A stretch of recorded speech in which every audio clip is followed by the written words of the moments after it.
Good morning, everybody. Welcome to another episode of BOHNAFIDE. This is episode 16. We're going to be talking about doors, casings, moldings, baseboards, all the finished carpentry, which in my opinion makes a house really, really special.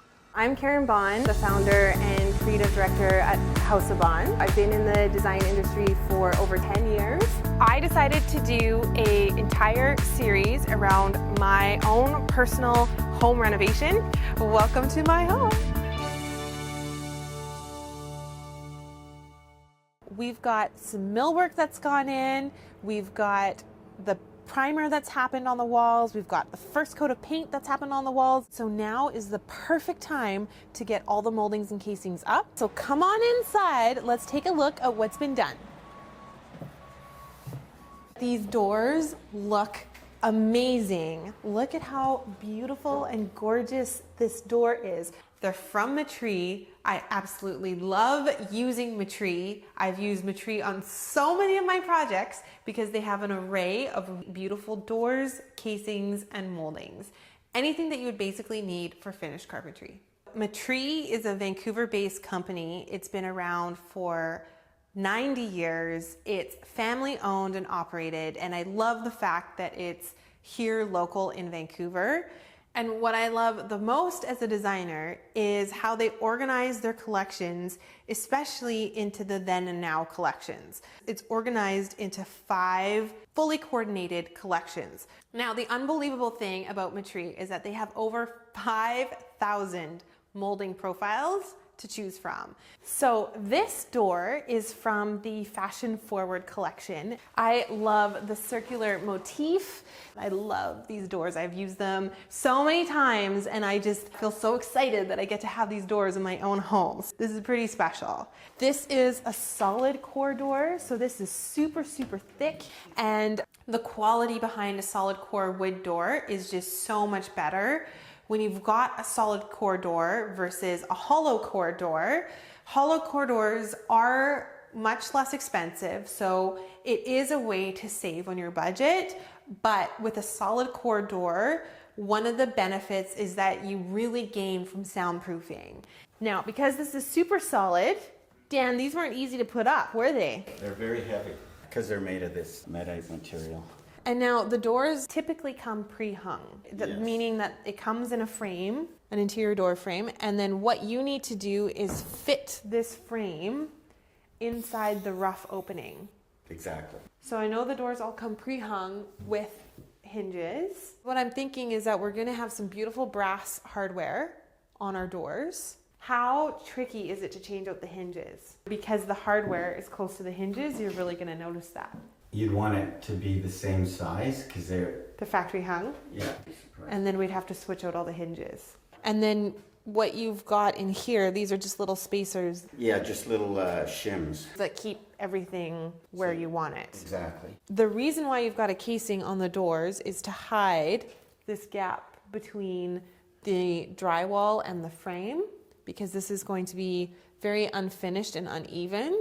And I really like to use the casings as an opportunity to add design flair to my house. So this is a really important design tip because I always recommend this to our clients. If you can spend just a little bit more on your finished carpentry, your casings, your baseboards, your panel mold, it's a really inexpensive way to elevate your home and add way more market value to your home. It's totally worth it. So today we're going to do a little mock-up of a few different kinds of casings and baseboards just so that I can see the difference. Yep. Okay, so here's another design tip for you guys. I really like to see a nice tall baseboard even in a small space. So often in a condo you might see a baseboard that is 3 inches high or 4 inches high. But if you can get a little higher than that, 6 inches, 7 inches, I've even gone as high as 9 inches in a large home, I think it makes the space feel so much more grand and spacious.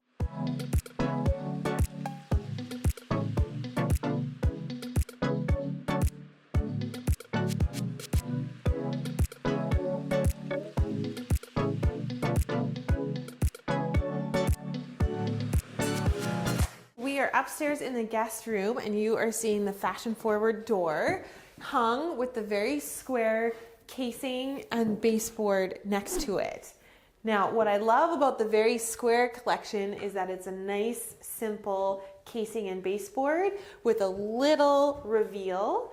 And this tiny little reveal just gives it a little bit more of a tailored look than a typical flat stock casing and baseboard. So this is the very square collection, but from scene 2, and it looks just like a really strong finished casing with a little detail, which makes it feel also quite tailored.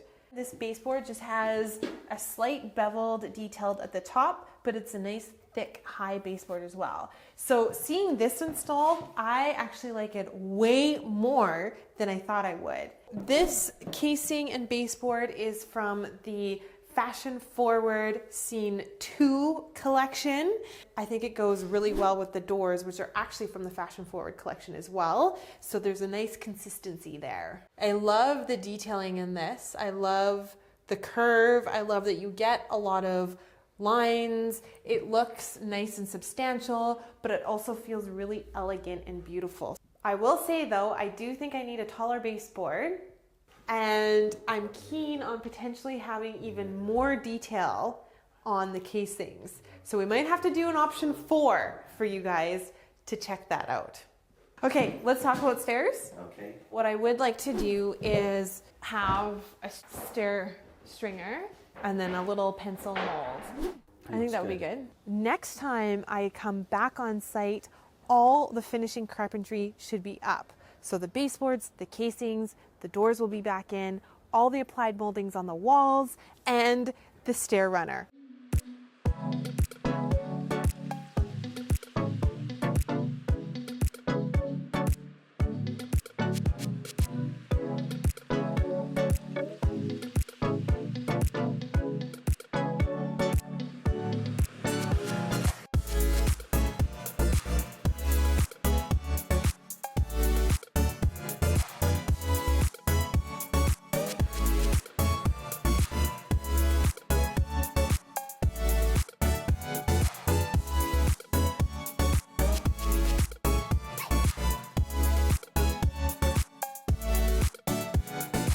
It's Tuesday, and I was hoping that all the casings and moldings were going to be done basically today, but it looks like it's going to take them until the end of the week.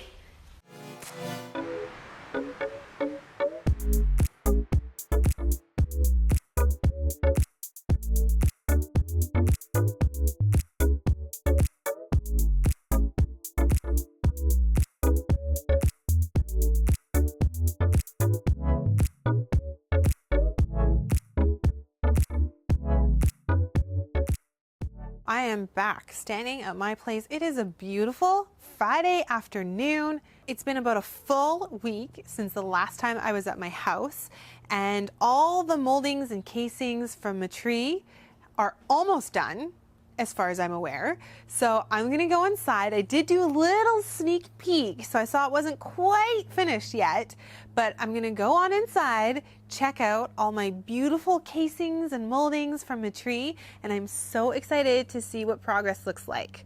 So come on inside with me. The moldings and casings look really good. And the molding is missing on the other side. Okay, so it's not quite done, but we're getting there. So last time I was at the house, you guys were here with me and I did a mock-up with Dan. So instead of going with one of the 3 options, I decided to switch it all up. And what I ended up going with is the French curves, casings and baseboards from scene 1. My casing is a 3.5-inch casing, and I think it looks beautiful. Partly because it's got a nice, strong, square profile on the very edge of the casing, as well as some beautiful curves closer to the inside of the door. So the combination of this casing, I think it just looks really luxurious and very high end. And even in this space, I think it looks just amazing. So I'm super, super happy with it. So let's go upstairs because I want to see the rest of the progress. I can tell already that This stair stringer does need to go up, so that's part of all the finishing carpentry. Oh, the baseboards are on. This looks so good. This is the 5.5-inch high baseboard. This looks so much more elevated. It looks like there's way more detail on the casing in the baseboard, and it just really shows that there's a little bit more craftsmanship that's put into this house, which is so important to me.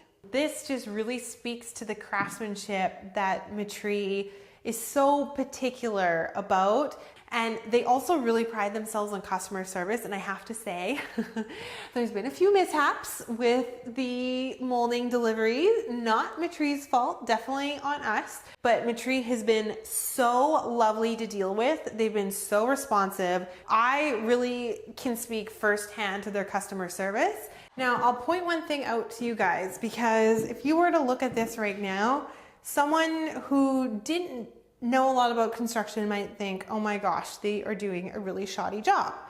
But that's not entirely true. So you can see these gaps in between the baseboard and the wall. What they do is they go in and fill and caulk this. So in the end, you won't see it at all. That's pretty normal because it's pretty hard to get the walls perfectly plumb, meaning perfectly straight. Before I leave this room, let's just talk about these doors for a second. I have a dilemma because my friend Kate over at Metrie knew I was installing these doors, and so she sent me this photo, which I'm gonna show you guys. It's these doors painted black.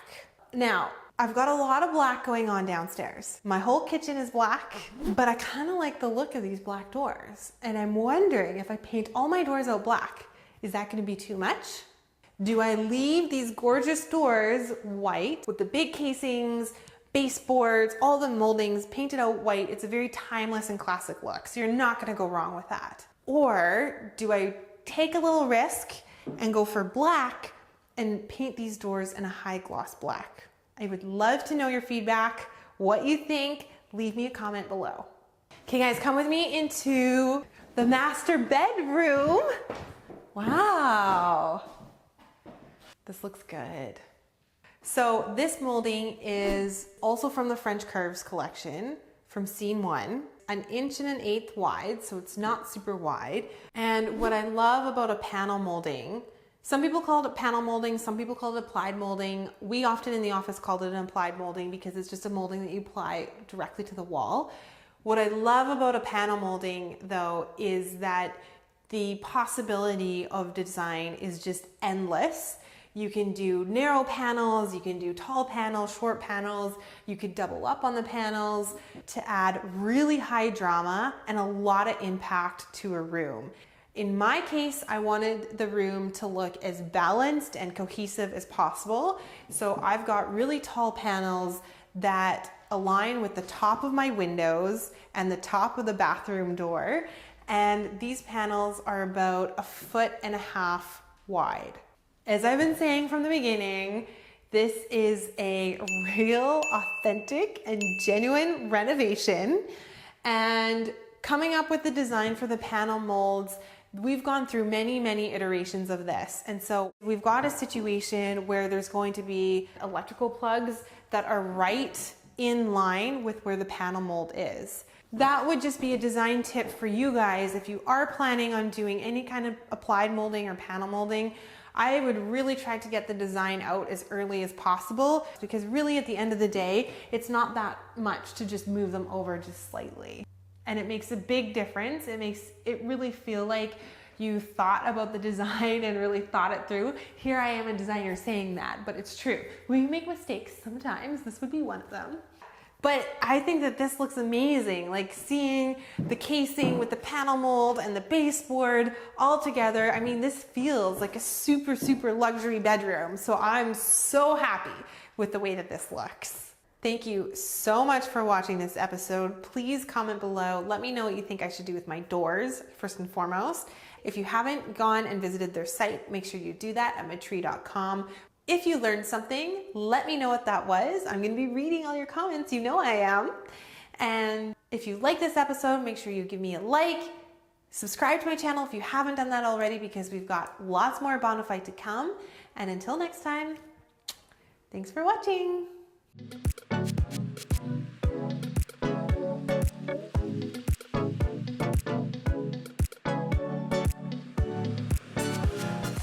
golfing on Furry Creek. Okay, you guys, I just have to show you this because we're playing Furry Creek, which is the most beautiful golf course in the area. This is incredible. This is so beautiful.